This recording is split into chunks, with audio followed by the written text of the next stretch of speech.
All right, so I apologize if this video is going to be a little bumpy. I'm going to try to record it myself and go through the muscles, which could be quite disastrous, but we'll try. So we're going to do hip, gluteal muscles first, then we'll do thigh and knee muscles. So we're going to start up here at the top. We've got this big muscle running down lateral to the lower lumbar. That's my psoas major. Underneath, you're going to see iliacus in the iliac fossa here. The one peeking out here that you don't really have to know, that's psoas minor. So it's kind of sitting underneath or deep to psoas major. Then psoas major and iliacus will go down here through the pelvic brim to combine to form iliopsoas. All right, so iliopsoas as they pass through the pelvic brim. We're gonna go around to the butt cheek side. Of course, superficial of the butt cheek muscles and largest, you've got gluteus maximus.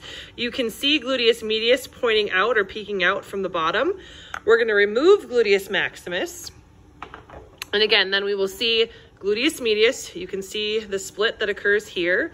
Gluteus minimus, piriformis, superior gemellus, obturator internus, inferior gemellus, quadratus femoris, and then a few fibers of obturator externus. So that's the posterior butt cheek thigh area. If we go completely lateral, we see this nice big tendinous formation along the side here. This is tensor fascia lata. So TFL for short, but tensor fascia lata, and that is the name that you need to use for testing purposes. All right, so we did all of those, and now we're gonna move on to your hamstring muscles, so posterior thigh. So we're gonna start in the lateral edge. So again, here was that TFL. Here's my biceps femoris, the most lateral of my three hamstring muscles. Going medial to that, you're going to see this muscle structure here. So notice that I have a superficial muscle here, and then I have this muscle that's poking out along the sides here. So the superficial of the two, this is semitendinosus. Look for the long tendon to follow. And then on either side, I have semimembranosus. So membranosus is deep to semitendinosus, long tendon coming down. If we turn this around, now we're gonna look at the quadricep muscle. So now we're on the anterior thigh. You've got rectus femoris, straight down the middle of the femur, going towards the toe side. So we're going towards phalanx side.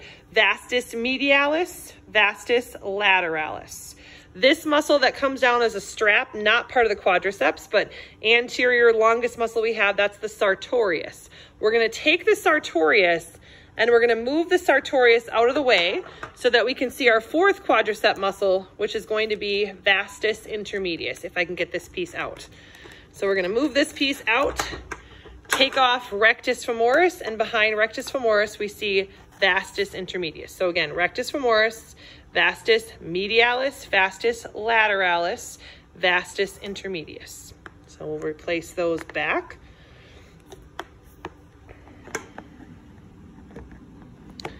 Going to the back of the knee here, you're going to have a deep muscle called the popliteus muscle. So we're going to take these two muscles of the hamstrings away for just a second, and the calf muscles.